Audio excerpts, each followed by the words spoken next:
Welcome to Alberta Conservation Association's Harvest Your Own podcast, the resource for everything hunting, navigating through the field, the butcher shop, and the kitchen.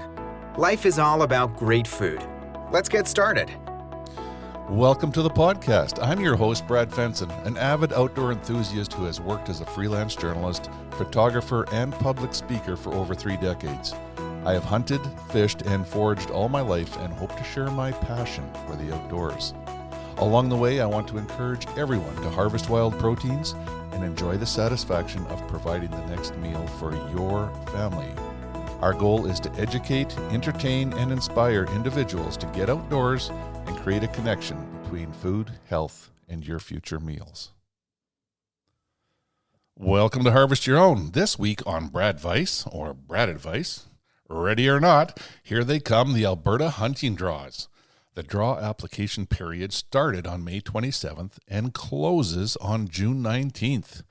Of course, you can apply online. You can go to some of the licensed vendors to do so as well.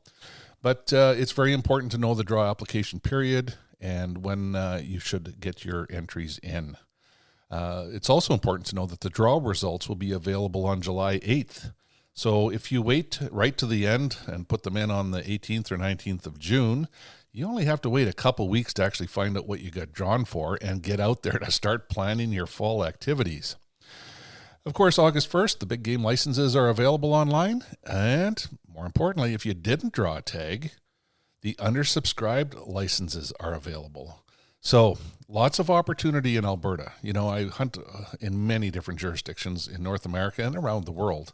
And Alberta is still, I would say, the envy of everywhere that other hunters live. We have so much opportunity for general tags across the counter, from whitetail and mule deer, moose, elk, black bear. Even bighorn sheep. That's the one that really gets people. You know, it takes a little bit more planning and physical activity and training and all the rest of it, but we are truly blessed with opportunity. And one thing I can tell you from watching things over time is you want to take advantage of them.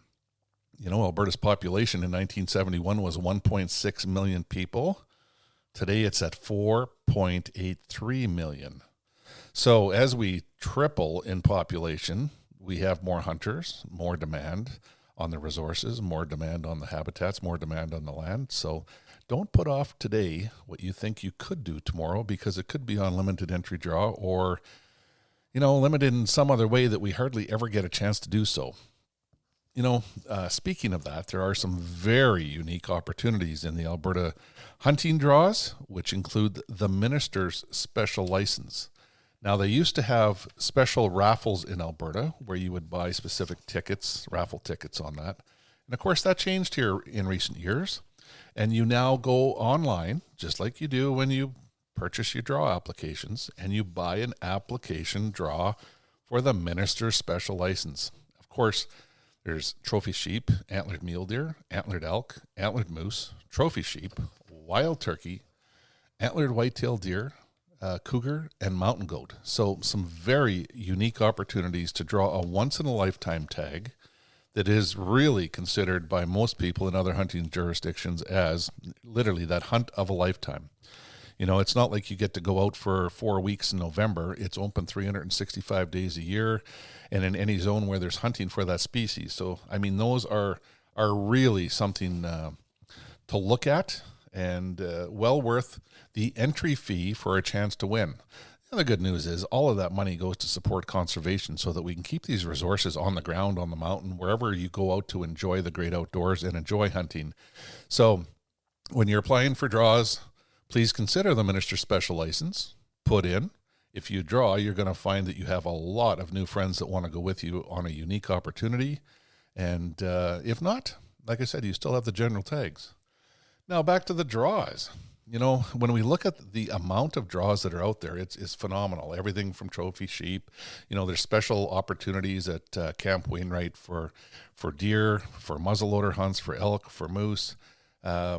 You know, we've talked a lot in recent years about mule deer management. There are draws still for antlered and antlerless mule deer, but we're probably going to see a lot less tags this year. So that might help you to plan on other species or focus elsewhere if you are worried about not getting a tag. Wild turkey is another one. It's easy to forget about wild turkey because it's a spring season. And although next May 1st seems like a long time off, you need to apply with all the other hunting draws by June 19th. So make sure you don't overlook those unique, opportunities like wild turkey. We do have Merriam's turkeys in Alberta. We've got a very active turkey management program. We've had Harvest Your Own podcast with Doug Manzer about turkey management and introducing new birds to our population, trying to expand their populations. And, I think in future years, Alberta hunters are going to have a lot more opportunity to hunt wild turkeys. And most of us that know what's going on have our fingers crossed that everything works out for that to occur.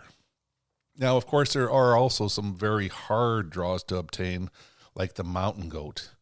I believe your chances of drawing one are less than 1 in 2,000, or it's even worse than that.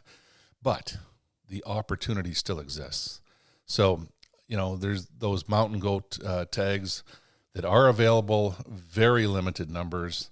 But if you ever wanted to try hunting mountain goat, you live in Alberta, it's only open to Alberta residents, apply. Your number could come up. And if you do get drawn, there's lots of ways to find out where the goats are or find people that know the backcountry where they live. I do know a young fella, Matthew Lerger, that drew a goat tag. He worked very hard to get it, but he shot a Boone and Crockett Billy that is outstanding. And to this day, he still says it's a once-in-a-lifetime opportunity that it was really his lottery win in life. And that's a really good way to look at it. Alberta's got some unique species, unique hunts, and you don't know if you don't apply. So I would stick with it. The other ones that are become a lot more popular are antelope. I hate to age myself, but back in the day, I used to be able to draw antelope tags every year and not only have a buck tag, but go in the field. Some years I had 3 doe tags. If you ever get a chance to eat antelope, I consider it to be a lot like veal. It's very rich. It's a very beautiful venison to have on the table. There's not a lot of it. You debone a big buck and you probably have 40, 45 pounds of meat, but it is highly desired, and we covet it for special occasions and special friends and special projects with wild game. So there are antelope archery, non-trophy, and trophy antelope draws. You can apply for all of them. So again, antelope has gone from where you could draw once a year to once every 15 years. They're predicting with the increased interest in antelope that it could actually increase to once every 20 to 25 years. So, get your name in the hat. You might not think you want to hunt antelope today, but in 10 years, you might wish that you had built priority. And for the low entry fee to put in, I'd say get one in. My wife's a good example of that. She started hunting about 10 years ago. She shot several elk. She wasn't interested in much else. She kept saying, I just want to hunt cow elk. I really enjoy the meat. That's my thing. I thought in the background, okay, well, I know when she gets a taste of that, things are likely going to change. So I asked her, is it all right if I put you in? You're not going to get drawn. I'm just going to put in for priority. Oh, yeah. Years later, I think I'd like to shoot a moose. Well, that very year, she was able to draw her tag and shot her very first bull moose. Of course, she's in for the antelope draw and a bunch of the others because you got to think ahead. Not necessarily what is your strongest interest today, but if you're a hunter, someday you're going to want to try antelope meat or moose meat or something else that's out there and have that unique opportunity. And the only way to obtain a lot of those licenses is to make sure you put in for the draw. Sheep are another one. We can buy a general tag for most zones, but there are some trophy sheep zones that are spectacular. There's some archery zones. I was very fortunate years ago. I drew an archery tag in one of the zones and was able to harvest a beautiful ram that's still on my wall, and I can still remember every aspect of it. It was such a unique, challenging hunt that the rewards are a standout in my mind. So it's not for everyone. It was something I had to train for. I had to practice for a lot. But when I look back, I would do it all over again tomorrow for another opportunity to do so.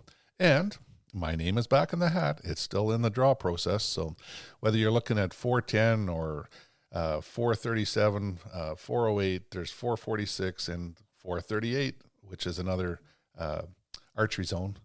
Lots of trophy sheep and non-trophy sheep. Now, for anyone that hasn't tried bighorn sheep, it does not taste like domestic mutton. It is very, very good. And I find the earlier you shoot them in the season, the more palatable they are. My other theory is the harder something is to hunt, the better they taste. And I'll tell you what, it's really hard to beat a sheep in terms of physical activity requirements. So it's hard to hunt, and I think that's why they do taste so good on the plate. There's antlered elk, there's antlerless elk. There's special draws down south in 300 around Calgary. So if you're an elk enthusiast, there are a lot of opportunities. In recent years, they've been trying to reduce the populations in the Peace Country and in other areas of the parkland. So your odds are really good to draw an antlerless elk. So if you've ever wanted to try to take an elk, obviously there's a lot more cows or antlerless elk in the population than antlered. So that would be a good consideration for someone that wants to put more meat in the pot, try something more challenging, or just really appreciates elk, which my family does. So we take advantage of those antlerless elk seasons every year. Moose, I would say that moose over the years have been Alberta's absolute favorite. Back in the year when you could buy a general tag, there were more moose hunters in Alberta than deer hunters, I believe. Everyone wants a moose in their freezer. Things have changed a lot. We used to hunt the boreal for our moose, but nowadays there's more moose in the prairie and parkland and foothill regions than there is in all the boreal forests. So it's things change often. We can't always explain it, whether it's predation or habitat manipulation or things like winter ticks, but populations do ebb and flow. We see different results. The bottom line is, though, if you want to hunt moose in most jurisdictions in Alberta, most wildlife management units, you need to pick a draw area and do so.